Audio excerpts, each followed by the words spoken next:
Welcome all to Let's Get It, where we attack today's local and national hottest sports topics. I'm your host, Randy Dutkin, and let's get after it.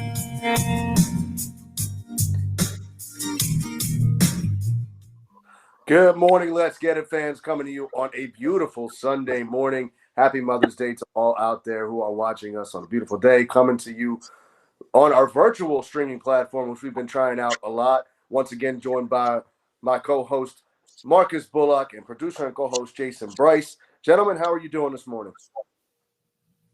I'm doing well, man. Happy Mother's Day to my wife, to my mother, to my mother-in-law, and to all the mothers out there. Enjoy your day.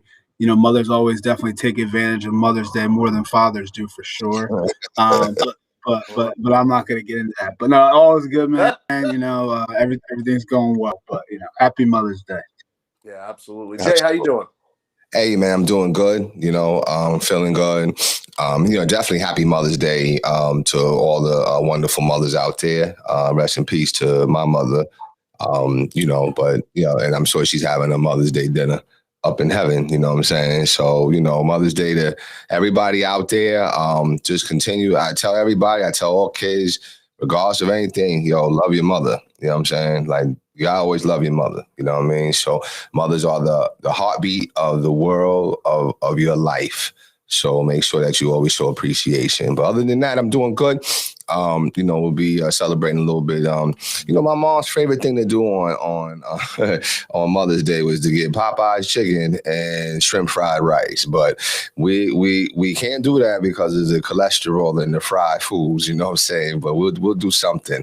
But other than that, I'm doing well though, bro. Yeah, absolutely. I know that, like I said, we'll get a chance to be with my mom today and celebrate her. And, like I was telling you before a little bit, we've gone through some stuff with the family, but we're on our way back and, doing well. So, but to get into that and whatnot, we got a lot of sports stuff to talk about this morning. I guess the first thing we'll talk about is the Philadelphia 76ers and how they have been on fire and pretty much taken a stranglehold on this number one seed moving forward. Very impressed with what they're doing. Obviously, with the 8 straight wins, including a victory over Detroit last night. The magic number is down to 2.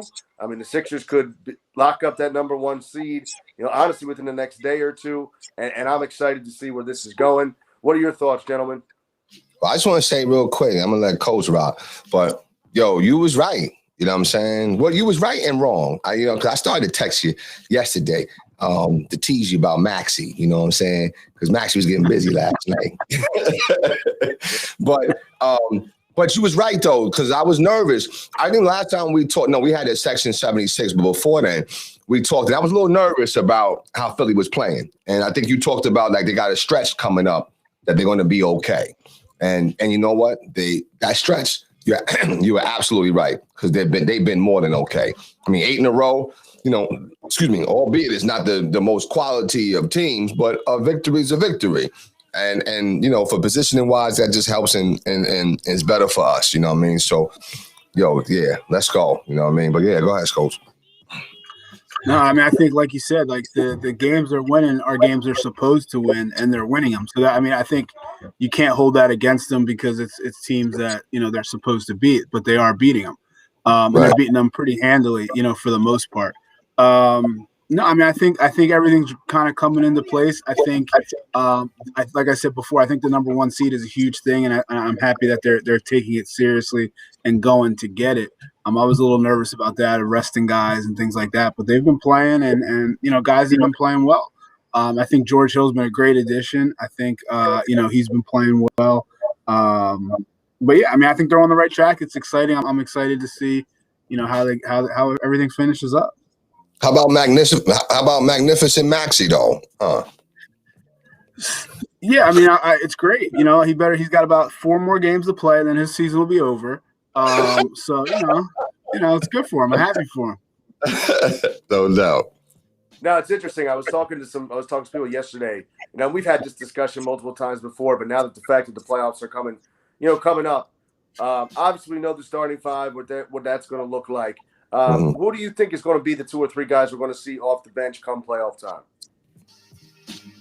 I mean, I think it'll be a 9-man rotation, and most teams have an 8-man rotation, but I think 9 just because you're going to have Howard, who has to come in for Embiid, and I think the other 3 guys are George Hill, Shake, and Thibault.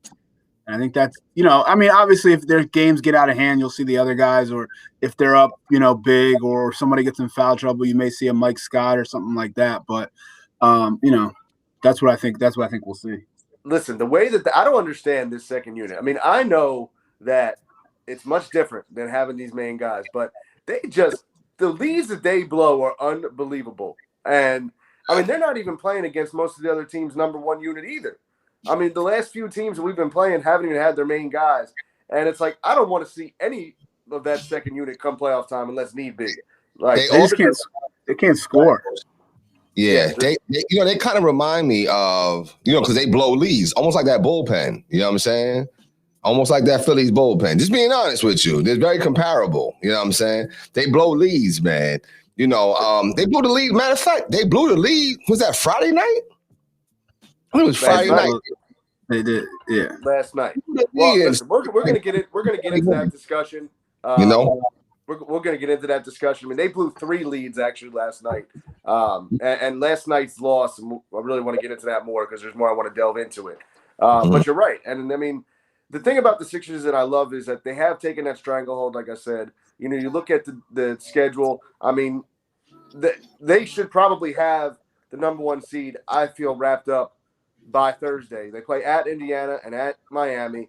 At Miami is going to be a tough one, but I think they can win those 2 games. And then obviously if Brooklyn loses one along the way, that could happen too. But the fact that they're going to have a little bit of rest time for the main guys is going to be so big for Embiid, and Simmons and everybody else, even like George Hill coming back, to be able to be fully healthy come playoff time. Yeah, I mean, I think that wrapping up the number 1 seed is important because then you can kind of put things the rest of the season. You can kind of work it however you want to work it. You're not forced to play guys when you really want to rest them, or you're not trying to rest guys just the last game of the season. So I think blocking things up early is important. But with the bench unit, I think once the playoffs come, you're not going to see lineups where Ben, Tobias, and Joe are all on the bench at the same time, or you're always going to have guys out there.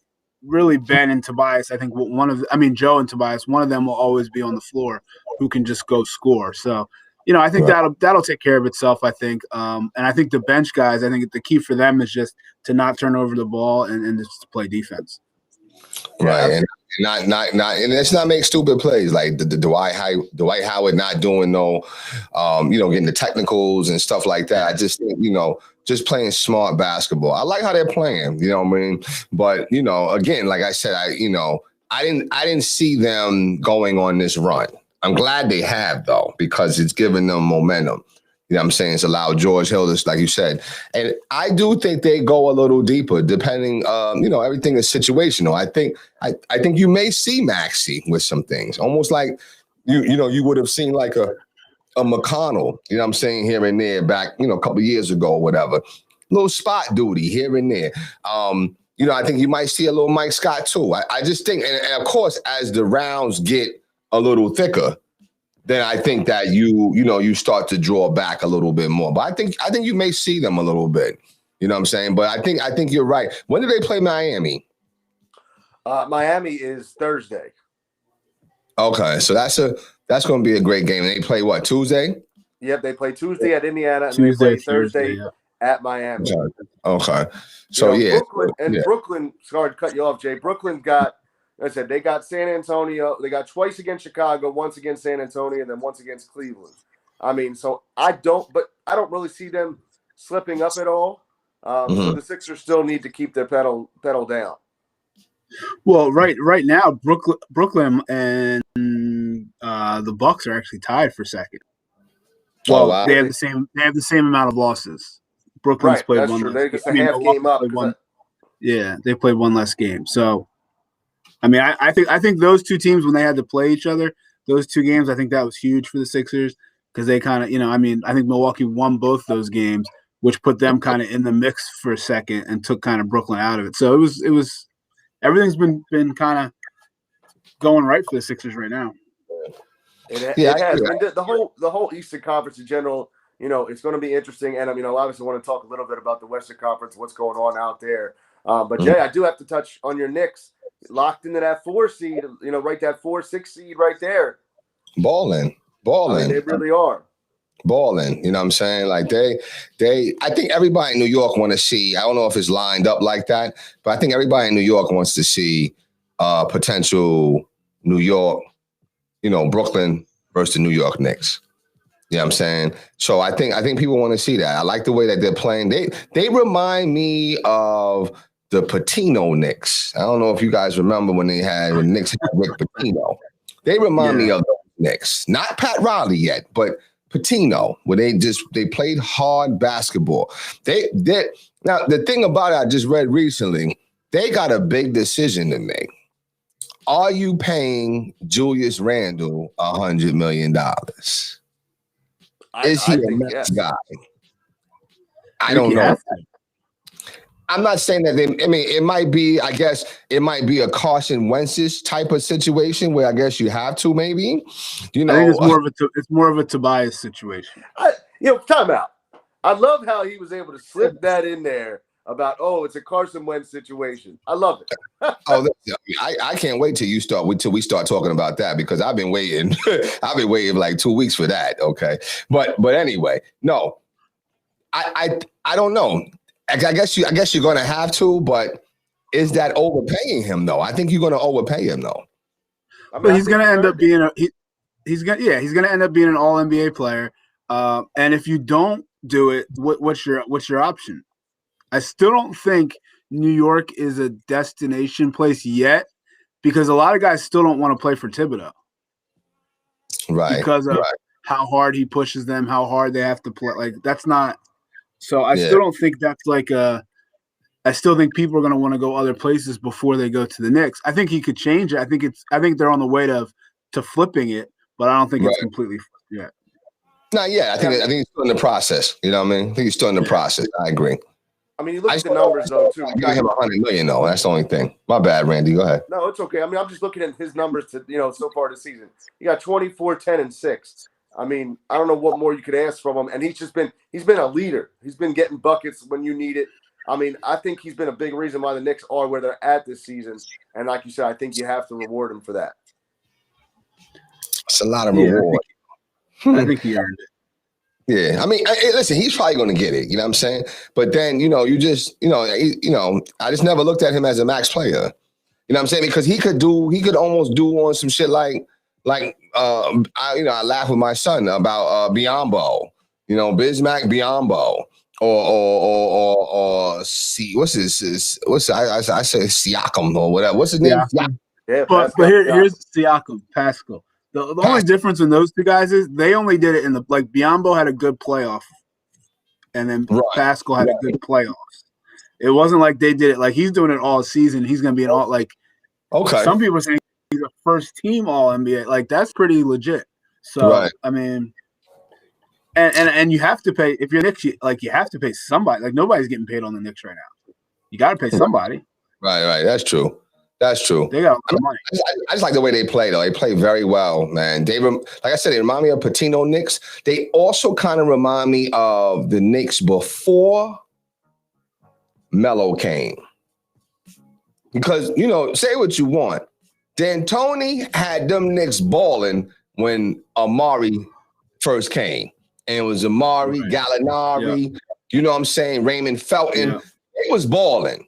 You know what I'm saying? But then they had to ship some guys out for Melo, and they had like maybe 1 or 2 years, but then it wasn't the same. So I just hope that they keep that chemistry and those type of guys, those get after it guys. I hope they keep them. You know what I'm saying? Yeah, they got a tough run coming up here to see if they can hold that 4 seed. They got a tough schedule coming up. It's going to be interesting. You know what they got? They got the Clippers, the Lakers, the Spurs, the Hornets, and the Celtics. Yeah, that's 5 playoff teams, and the Lakers, the Spurs, the Hornets, all but the Clippers. Even the Clippers are actually still playing for seeding, so everybody's playing. So Yeah, nobody's so- going to be resting guys or anything like Yeah. that. So that's going to be interesting to see if they can hold on to that 4th slot. Yeah, absolutely it is. You know what I mean? I think they can, no. I think they can. You know, and that's the one thing that I'll, you know, I don't know. I mean, but maybe this is more biased though. I have faith in New York teams when we're against the up against the wall. I don't have faith in my Sixers when we are. I hate to say it. I don't though. I don't. I want to though. I really do. I want to. You know, I think that you brought up a good point, Jay. I mean, I think that that's the thing. Like Sixers fans, we're excited and we're pumped about potential, but there is that hesitancy still to be like, this is it. You know, this is Right. you know, we can make that move. I know. I mean, I talk to Sixers fans all the time, and it's, you know, you got kind of like that spectrum of like, we could lose in the second round or we're going to win it all. I mean, so there still is a lot of uncertainty as far as Sixers fans go. Right. I mean, understandably so, because we want to see them be able to do it, you know, when it matters most. Right. So, but you brought up a good point. I kind of wanted to transition because you talked about the Knicks playing the Lakers, and I wanted to talk about the Lakers. And I know that we've been bringing up LeBron and talking about AD and talking about the Lakers situation. And now the Lakers have fallen into that play-in round, you know, that 7-10 spot. They're a game and a half out of the 8th seed. So, you know, they're going to have to try to find a way to make up that ground. And I wanted to get your thoughts on when you know, LeBron was talking about he thought the play-in round was not necessary. And if I'm not wrong, which I may be, I thought when it first came out, he was a fan of it. I don't know. I mean, Yeah. Was he? so from what I heard about this situation is they have a couple things of when it first came out, he was pretty against it. So a lot of people made it like he's not changing his mind because they're involved in it. And I get it. Like, you know, you play 72 games and then your season comes down to 1 game. But that's the same thing that happens in the playoffs. So it's not different. It's just different. It's just changing it up. So for the fans and for the league, I think it's phenomenal. Like, you know, because there's so many games now that are still meaningful that wouldn't have been meaningful, you know, before. So I think for the league, I think it's been great. For the fans, it's been great. But I can see how the players, like, you know, it's not the greatest thing for them. But then, you know, you just go back to the fact, okay, you don't want to play in a playoff game, then just get the 6th seed. Like, it's simple. Like, it's not difficult. Like, and nobody's changing the rules halfway through the season. Right. So, you know, but I don't know about the Lakers. I watched the Lakers play against Portland the other night when they lost to Portland. Anthony Davis looks good. He looks like he's coming back, but the fit with Anthony Davis and Andre Drummond doesn't look good to me. Like, that doesn't look like it fits. And that's without even having LeBron on the court. Yeah, I think Drummond's got to like take a step back. I think that's what it is. And then, you know, who was center last year? Who was the center last year? JaVale and Dwight Howard. And Howard. So they're gonna need Drummond to, you know, Drummond probably is feeling like he want to score though, right? Is that where you feel like they're clashing a little bit? I just feel like he's in the way. Like, he's not. Right. I feel like Dwight and JaVale were athletic enough where they were kind of hanging outside, and then the shot would go up, they would crash, or kind of be in that dunker spot. But I feel like he's like just in the way, and I don't know. Yeah. I don't know. And I think you know, I think LeBron solves a lot of problems when he comes back. I think things just magically get better because he's that good. But you know, I don't know. It's going to be interesting because I think they're definitely going to end up in that 7th seed. Yeah, I think they are too. And I mean, I like, you know, it's interesting. You said you play all season for that one thing. Like, baseball has done, you know, implemented that second wild card too, where, you know, now they got that 1 game playoff and then to go, you know, to actually make it in. But again, it opens up for so many other teams that it wouldn't in general. And I think that that's what all the sports are looking for, is to get the maximize. How can we keep everybody involved? Like, for example, you know, you're looking at, you know, right now out west, you got a team like Sacramento. Yeah, they're technically 3 games back with 4 to play, but they're technically still in it, you know. They're still in it, right. You know, that from the 6th seed, they're 8.5 games back of the 6th seed. They would have no chance otherwise, and their season would have been wrapped up like 3 weeks ago. Right. Yep. You know, and I think that's a great thing. I'm looking at it right now, and if you look at it, you only have 6 teams, 3 teams in each conference that have mathematically eliminated, and there's only a week left of the season. Whereas before, if it was just those 8 teams, you'd probably have 6 or 7 from each conference, being eliminated. And now all those games don't matter. Like those games just don't matter. And people are resting guys and all that kind of stuff. And now it's not, we don't have to deal with that. And now we have games that, like, I don't know, Charlotte against Boston that nobody would care about now has a ton of meaning, and people are actually tuning in to watch a game, like that normally would have no meaning at all. So I think it's exciting. I think it's great for the league. I can see how the players are frustrated with it. But it's funny, like Dallas, when they were the 7 seed, Mark Cuban's, yelling about it. Luka's yelling about it. Now that they're the 5 or the 4 seed, you haven't heard a peep about it. So, it's just the guys who were involved in it are obviously frustrated with it. But the simple solution is just don't be in it. Just get that. Exactly. Succeed. Don't put be yourself in that position. Right. But I still think LA is going to be all right. I mean, LeBron, like you said, he solves problems. So I think they'll be okay. What we are seeing though is Father Time starting to catch up with him a little bit. And that's natural. That happens. I mean, LeBron's what, 36 now? So, starting to catch up, you know what I mean? But I think that by playoff time, they'll be locked and loaded. I don't think they win it though. I don't think they win it.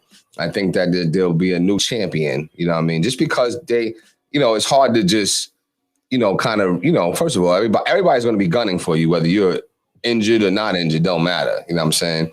So, but they'll be okay. They'll be in the playoffs. I'm confident about that. Now, but before we wrap up the NBA talk, and I know we've discussed it before, who is your MVP as of today? I mean, I think it's Jokic. I don't even think it's close anymore.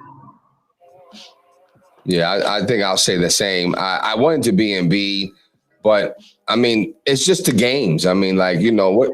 And this is a perfect little statement. Like the numbers and the data, you can manipulate it. I can make an argument for it, but sometimes the numbers and the data are just so overwhelming. There's nothing you can do. There's nothing you can do, man. No, you can't. I mean, Joker's numbers are unreal. But there's nothing you can do, man. You know what I'm saying? Now, what are your thoughts? Oh, go ahead, Coach. I'm sorry. No, I was just saying the fact that I think he locked it up now that Jamal Murray is hurt, and they've actually gotten better. Not saying they've gotten better because he's hurt, but their team has been playing better. They've only lost 1 game, 2 games maybe now. And he's just dominant, man. He's dominant. He hasn't missed a game all season, So I don't even think it's close. No, and it's hard, like you said, it's hard to give it because I'm just looking at the stats now. Now the stats are fairly equal as far as the numbers go, but Joker hasn't missed a game. Embiid's only played 49 games. So now, how do you give it to him? Right. Now I will say, I'm sorry to cut you, but Shane Cleveland, he said Steph, and he's up there too. He's up there too. I can't deny that. Like Steph is balling, but he been balling though. That's the thing. But it's just on another. I guess it's just, I don't know. He's doing some incredible things. You know what I mean? He's doing some. So Steph is in that conversation too. I guess if I had to go between Jokic or Steph, I may go with Steph just because I like Steph better. That's all. You know what I mean? What's your thoughts? And people have been bringing it up a little bit. And I think we discussed it in a previous show about Chris Paul for MVP. No, I mean, I get it because of what he's done to the Suns. Go ahead. No, I was going to say, I want to answer, but I don't think it can be like a deck. I mean, and you have your respect your opinion, Jay, but I do think some considerations got to be considered, looked at for what he's done. But what has he done? Thank you. Well, I know. No. He's played his position. He has. But here's what everybody says. Go ahead. No, go ahead. I mean, that's the thing, though. You look at the numbers. The numbers are the same numbers he's always been putting up. And I think people are trying to put too much on, like, the leadership factor. Being the MVP and being that veteran leader are two different things. And I think that's kind of where people are getting misconstrued. Right, and that's exactly what I was going to say. So like people are getting like, what would everybody says, oh, if you take Chris Paul off the Suns, they're terrible. Okay, but you can go down the list of guys like that. Like if you take Joker off the Nuggets, they're terrible. If we do that math, then it's easily Steph. Because if you take Steph off the Warriors might not win a game. So That's like right. then if you go with that math, then it's easily Steph. But you can't go with that because that's not like that's true with anybody. If you take then LeBron should have like 10 from when he was in Cleveland, and Right. before Miami, before all that, like because those teams were terrible. So if you take LeBron off those teams, they're terrible. So I mean, you can't go by that. Chris Paul's great. Chris Paul does what he does, and he's an All NBA player, but he's not an MVP. No, I don't think so either. I think he is. I think he's MVP of the Suns, maybe. You know what I'm saying? Like, you know what I mean? Like if the team was giving out awards, then he is there, or maybe even Booker. You know what I'm saying? So I don't know. And that's when you say maybe even that means he can't be MVP of the league if we don't even know if he's MVP of the team. Right. You know what I'm saying?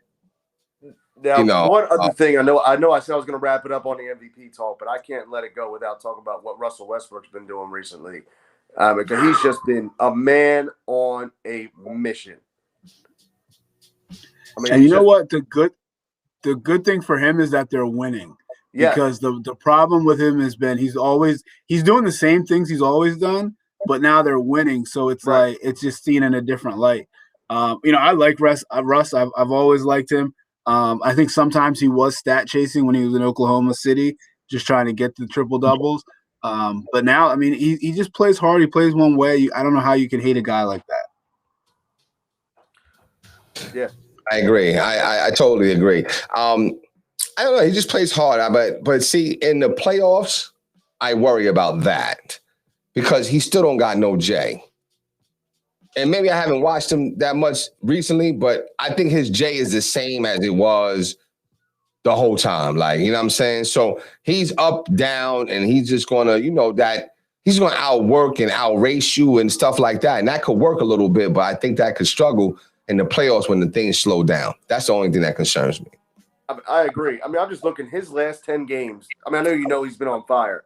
His average has been, we're looking at right here, last 10 games, 23 points, 14 assists, 13 boards a game, like just unreal. And I don't want to take this back to this Ben Simmons, but like he'll put up triple doubles. Listen, he'll put up triple doubles with 10 points, but he'll have 21 rebounds and 17 assists. Yeah, like, it's a big difference. Like if you're gonna score 10, just do that, and I'll shut up. But no, Ben's playing well. I have no issues with Ben right now. I'm just saying I have no issues with Ben. Ben's doing well. Who's they? You know what I'm saying? They ain't got no front. What's the front court in Washington? They ain't got nobody. So that's why he got a rebound like that. Yeah, you know what I'm saying? Like, matter of fact, even when he was on OKC doing that, who was they big? Oh no, they had Steve Adams though. Yeah, Steven Adams. Steven Adams is tough. He was stealing rebounds from Steven Adams. Right. Nah, they getting busy. I'm excited though. I mean, I'm really excited for the playoffs though. When's it start? Next week or the week after? The week after. Yeah, it's crazy. The play-in games, I think, start the 18th. I think. Yeah, so the regular season wraps up next weekend. Next week the season wraps up. Okay. I mean, but we'll see what happens. Mother's Day playoff game was always a great game. Like, you know what I'm saying? It was like what? That's true. Yeah, it was like, that's right. You know what I'm saying? So, yeah. But go ahead, my bad, Randy.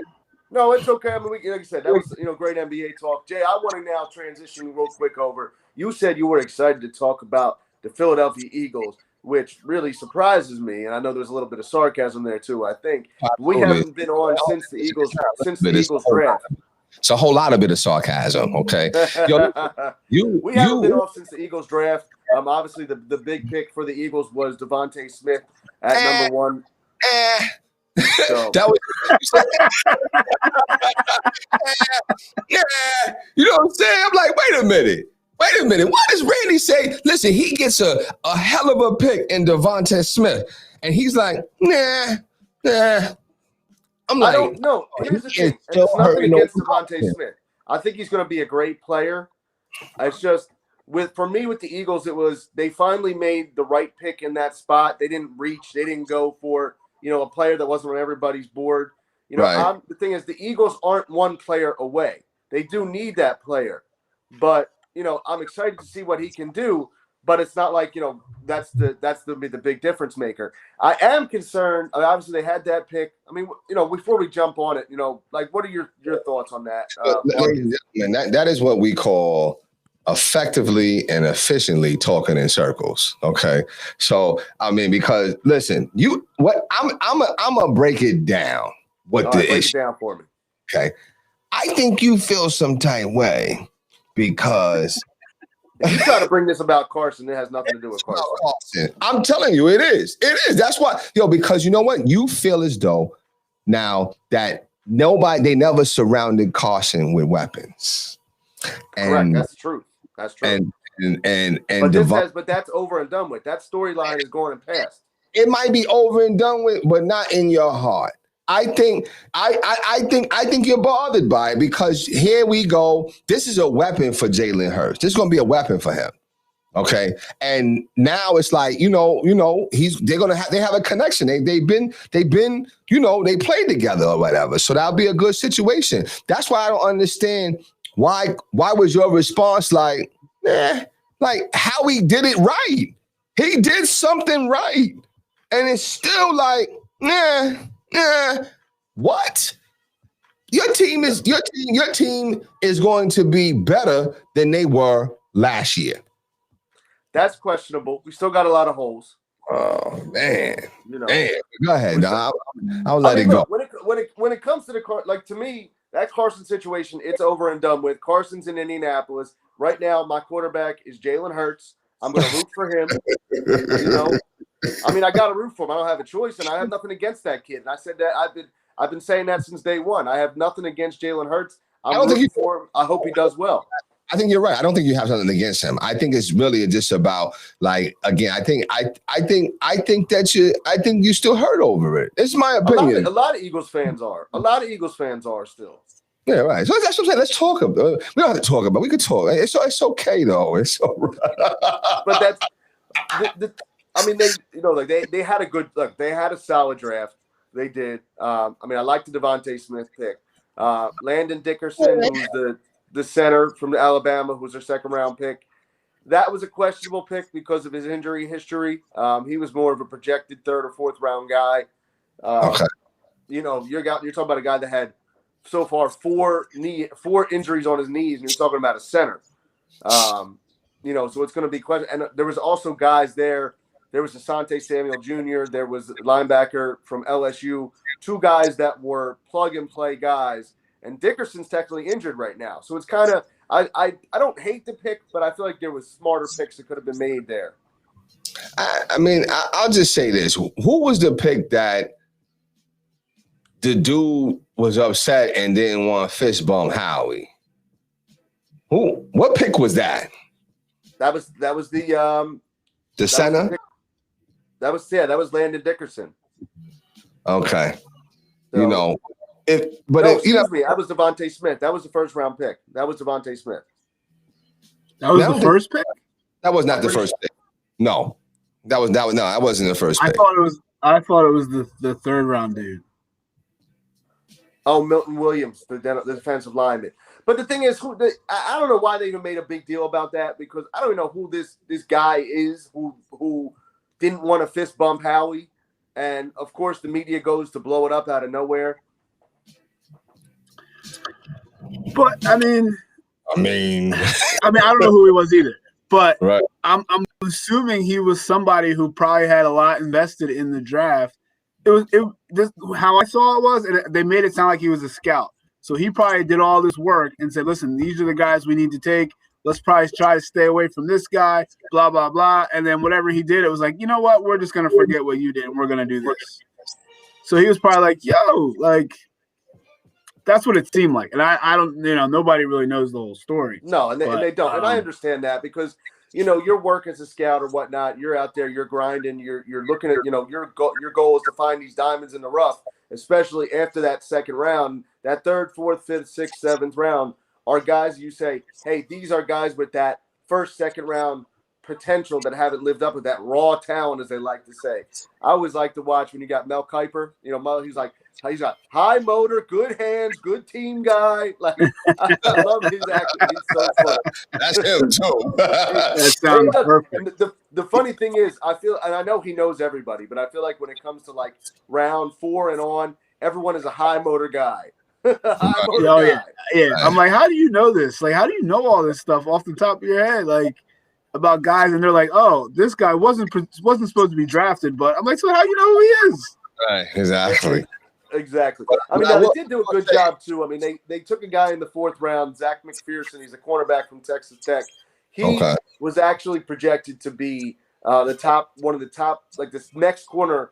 This year, the whole draft was in the first round. There was 5 corners taken in the first round. It was a secondary laden draft, and so this guy McPherson was actually that next category of cornerback. So to get him where they did, that was a good pick. That was a very good pick. So I think that I just thought they did a good job. I just be honest with you. Like, you know, I think that I think you're happy with it, but I think sometimes you're so used to, you know, and this is another, you know, at this thing, you're so used to getting on Howie. It just becomes like a regular behavior. You know what I'm saying? It's just a regular thing. Even when he won the Super Bowl, you probably was getting on him about something that he messed up. It's just a regular behavior. But, you know, give him his props, though. You know what I'm saying? And don't show him up on camera. You know, there's thousands of cameras in there. I don't give a hell what kind of work you did. You did the work. That's cool. I appreciate the information. That's why I paid you to get the information. But at the end of the day, I'm not like purpose to take what you say and make that choice. I got to use my own intuition and my own, you know, feelings about certain things. So when you show them up on camera like that, you create that media hysteria. You create. And I agree. I agree with that. I do agree. There's no. If you're like, you know, that's like you sitting there in a business meeting and you're not shaking, you know, the gentleman's hand who is the guy you're trying to get the contract from. So I agree. How many? I can't tell you how many times I disagree with superiors, but I'm not going to show them up. I can't, because now I done came into a whole nother lane now where, you know, it could get a little personal. You know what I'm saying? So nah, I'm not doing that. Like, you know, listen, I'm not saying Howie's the best or whatever the case may be. I'm just saying, like, I think he did something good here, man. I think he did something good. It wasn't a bad draft. What I like about this draft too was that they actually address needs. You know, when you address needs, that's all I can ask for. I mean, they didn't necessarily. There were certain spots necessarily they drafted other guys in, but in the 7th round they got a linebacker, they got a safety in the 6th round. You know, they got a running back in the 5th round. So they address needs, and if you're at that point. Because, look, everyone knows after that 1st or 2nd round, and even a lot of times the first rounders don't work out. But I feel like from round 4 and on, it's kind of just like throwing darts at the board and hope something sticks. So, right. I think they got it right though, man. I'm happy for, you know, all my friends that are Philadelphia Eagles. I'm excited, you know. I'm excited to see that connection between Jalen Hurts and Devonta Smith. And Landon Dickerson, man. Landon Dickerson was there with them both at Alabama. Oh, and Dickerson too. That's what I'm saying. Like, so you have chemistry. You know what I mean? I'm still not sold on, you know, all these different systems that Sirianni has going on.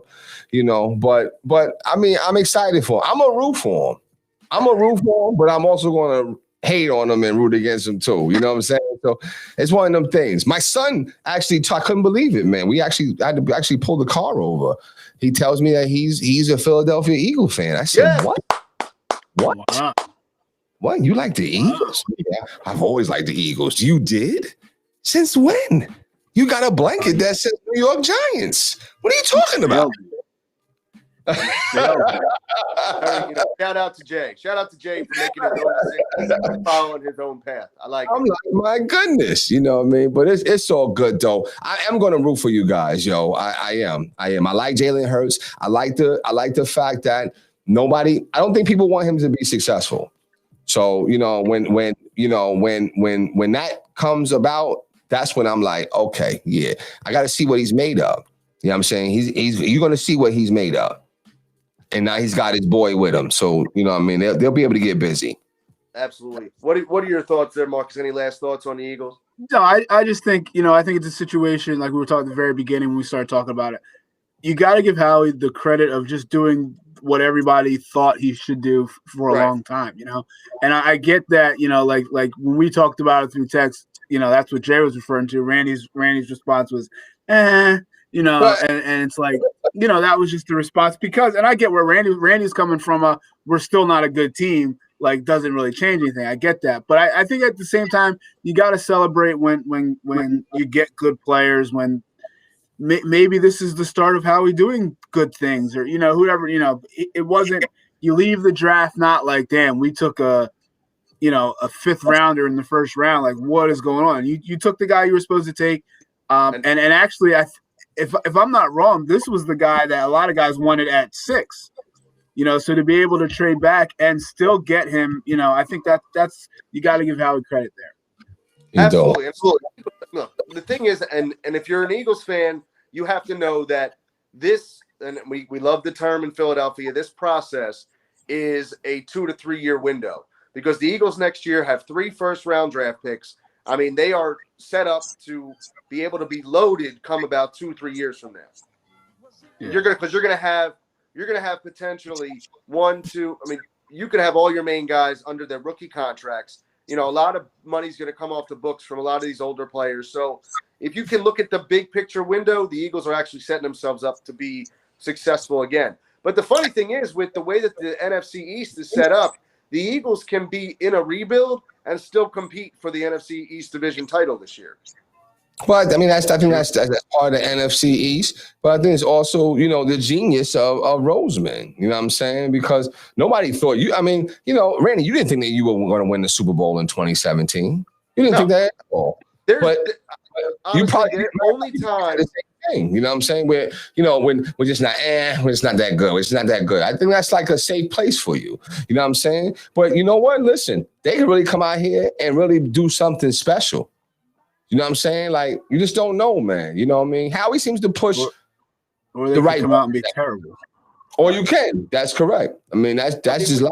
I do hope that, like, this, getting, Jalen Hurts, his guy, and also, like, it's just weird though the way this organization is ran because, like, at this point, you need to go out there and say Jalen Hurts is your starter. Like, Jalen Hurts is your number 1 quarterback, and they still have yet to even, like, say Jalen Hurts is our starter. And it's like, if you're going to invest in Devontae Smith, you're going to invest with Landon Dickerson, what is the hesitation to saying Jalen Hurts, you're our starting quarterback? Like, I just think that it gives him, it keeps that fire lit in him. You know what I'm saying? I don't care, once some people, he's not on a level like a LeBron where you're like, yo, he's like a superstar, this and that. And then, it doesn't matter how much you celebrate him. He's not going to relax or take his foot off the pedal. You don't know that yet with Hurts. So he's still a young quarterback. So he's still got to fight for everything he want to do. So I like him.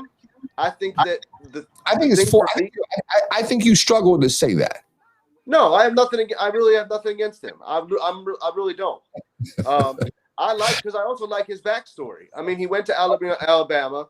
At Alabama, he was the man. Then Tua came in and took his job. He went to Oklahoma, and he said, okay, you don't want me anymore. I'm going to show you I still got it, and took Oklahoma to the college football national playoff. So I like the pedigree that he has. I like that fire in him. I mean, he's been a winner wherever he's gone. Right. Carson didn't have that. Maybe he didn't. Maybe he did. I'll tell you one thing, though. I mean, it's hard to say. I mean, we're going to see what happens. I mean, I'm interested to see what happens out there with Carson. But with our our Showtime winding down here, I can't have a show without talking about my Phillies. And listen, Jay, I know that you're a New Yorker. You told me this from the start, and I'm starting to believe it more and more and more. I am not a big Joe Girardi fan. Oh, I mean, I told you that he sucks. Joe under pressure is not good. And there's a lot of questionable decisions that Joe has been making that you're looking at and you're like, what are you doing? And sometimes I feel like his head's not in the game as a manager. But the team's not that good either, though, bro. I mean, you know what I'm saying? That's not. I mean, yeah. Right. I mean, that's another thing. They're doorstep. The team's just not that good, bro. They suck. They're garbage. They're garbage. They're garbage. They're that far. They're still first place in a garbage division right now. In early May. Hey, listen, you can't be in first if you're not in there at all. I got you. And you're right. You're right. I just don't think you get a game like last night, and last night's game was horrendous. They won or lost? They lost. They had a 3-1 lead. They got a great start from. Here's the thing about the Phillies. Right now, Wheeler, Eflin, and Nola, are your three pitchers that you can pretty much kind of depend on to pitch well. Whatever you're getting out of that fourth and fifth starter has been a benefit. And last night you get Vince Velasquez, gives you 5+ innings, gives up 1 run. The bullpen comes through until then you're talking about Hector Neris, who I'm sick and tired of seeing as the Phillies closer, blowing the game again. But this team blew a 3-1 lead last night. Then they took a 4-3 lead in extra innings, blew that. Then they took a 7-4 lead in extra innings, and they blew that.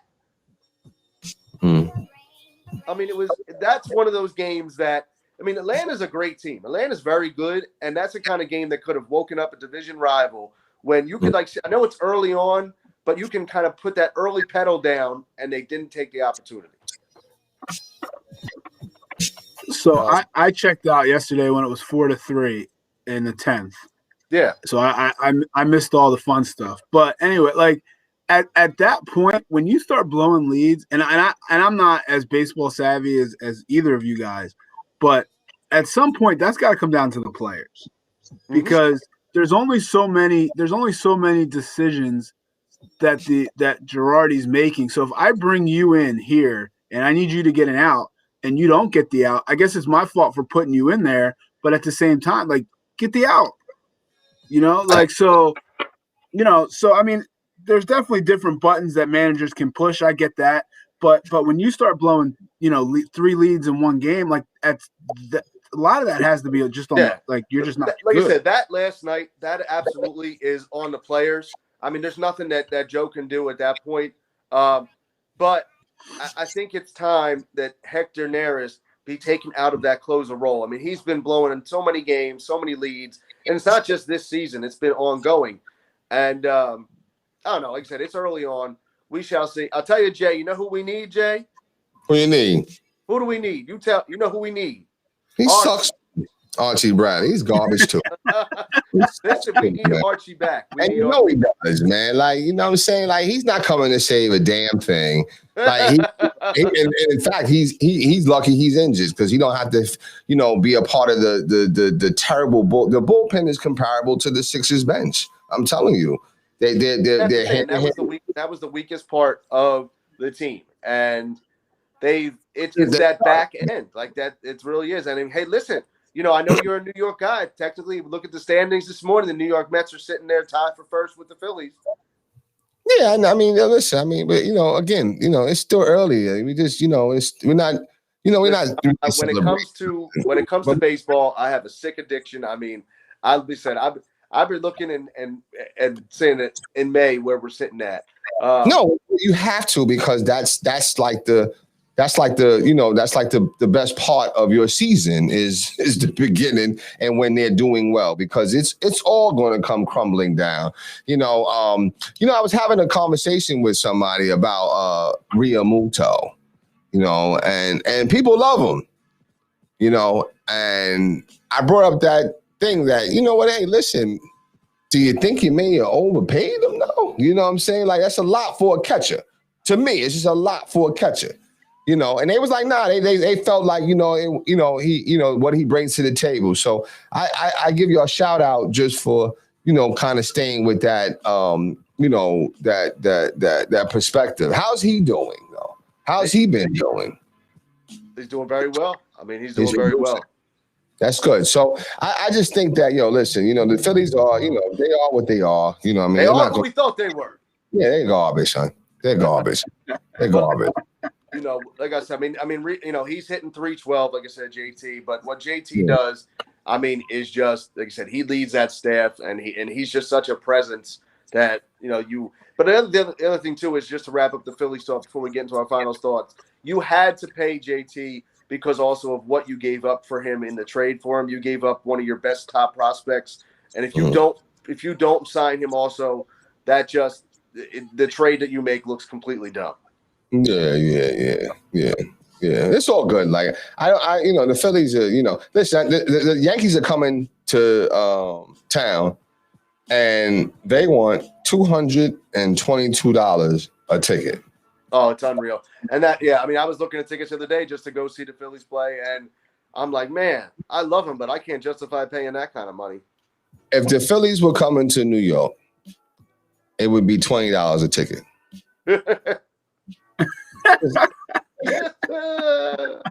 I'm just saying, man. They don't go to New York.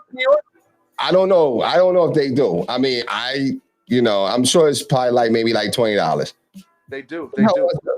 Actually, I'm looking at it now. They do go to New York in July. They play 2 games in New York.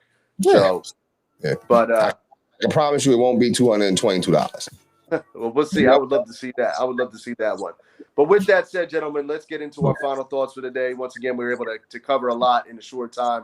Wanted to get back here on the platform. I know for a lot of us who've been watching and following, let's get it. We've had a couple weeks off. I guess about a week and a half off. But we're back on. I'm glad we were back on it this morning. Coach, you want to take your final thoughts this morning? Yeah, I can go for it. I'm excited for these Sixers with the whole NBA season winding down here, and like we talked about with the play-in games coming up and teams still fighting for the play-in game. So I'm excited for all this. I'm excited for the Sixers to see what they can really do as these playoffs come and how they finish out the season. And I'm trying. I'm doing my best to keep an eye on the Phillies and follow them. And 162 games is a lot of games. It sure is. It sure is. No, it is. And look, every game. Even though I look at the schedule and I look at the standings every morning. At the end of the day, you can't really worry about it until about August 1st. So, yeah, right. But you're worried about it now, though. Absolutely. That's the sick side of me. It's all good. It's all good. Jay, what are your thoughts? Listen, I didn't know. I would have liked to. I didn't know. There was a fight on last night. Canelo was found fighting last night. Yeah. So, but my final thoughts are this. I'm just wanting the Sixers to finish up, strong. I will say that, listen, man, I'm excited about this game at 3:30, man. My inner Knick fan is coming out. It's coming out, man. That's my number 2 team. You know what I mean? But it's starting to come out, man. It's just something about when the Knicks are balling and they playing well in New York and they doing their thing. It's just a good thing, man. So, but excited for the week. Excited for did she get her first? Oh, that was last week. My daughter got her first hit, so it was very exciting. You know what I'm saying? She got a nice little hit. And then now she's been making some nice plays and stuff like that. So she's excited about this softball thing. I still think that we had to play yesterday. Yesterday was cold as hell. It started raining. You know what I'm saying? We're out in Mount Laurel. I'm like, oh man, this game got to hurry up. But anyway, listen, excited for the week though. It gets better, man. It gets better. Excited for the week though. You're right, though, Jay. Just to touch that on what you said, when the Knicks are good, it's good for basketball in general. So, that's one of those trademark original teams that when they're playing well, it's good for the sport. It's not just the original team. It's the listen, New York is like the capital of the United States. Would you agree or disagree? I think it's a Mecca center. It's like a, So it's like, you know what I mean? They're playing, and when that Garden gets to rocking, it rocks. You know what I'm saying? I don't know, because I feel like when the Spectrum used to get rocking, this thing was rocking. And even with the Wells Fargo, too. Well, the Spectrum, too, because you were on top of you. Like, they were on top of you at the Spectrum. Oh, man. It was crazy in there. So I don't know. You know what I mean? But, the best arena I've ever been to was the Spectrum. So I've been to both. You know what I'm saying? But the best arena I've ever been to was the Spectrum. I mean, just the whole presentation, the show, everything. Yeah. It has not been duplicated. So, but anyway, good week. Waiting for a good week though. Good week ahead. Got my shot. My second shot tomorrow. Okay.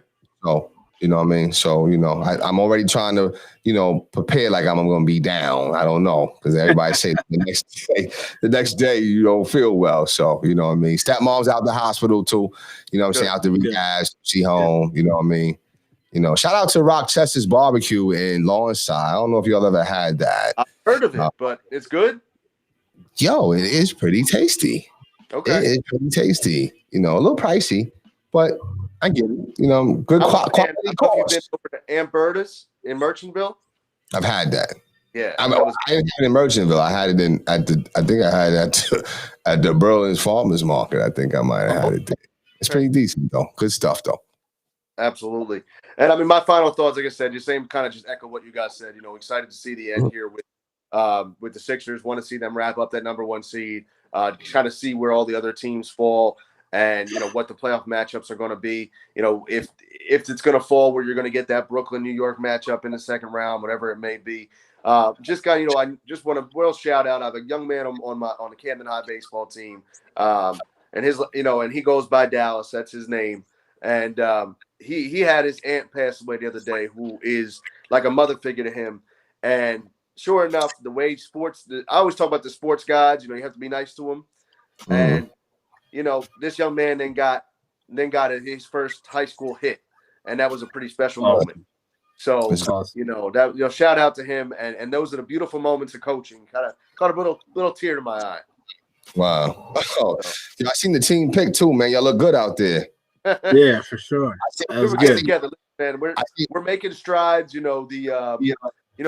The results aren't necessarily coming in the form of victories, but we are getting better and better each game. Not yet. Yeah, it happens. And like I said, it's just teams, yo. You know what I mean? But I'm looking at your picture, and I'm looking at Max comments, man. I was hollering.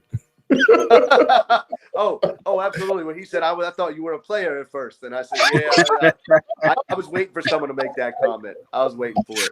Listen, with that said. Hold on 1 second before you do that. My bad, Randy. I know I cut you midstream. Yo, listen. Shout out Darnell Hightower too. Remember we had him on there, yes. Dresden son. Shout him out too.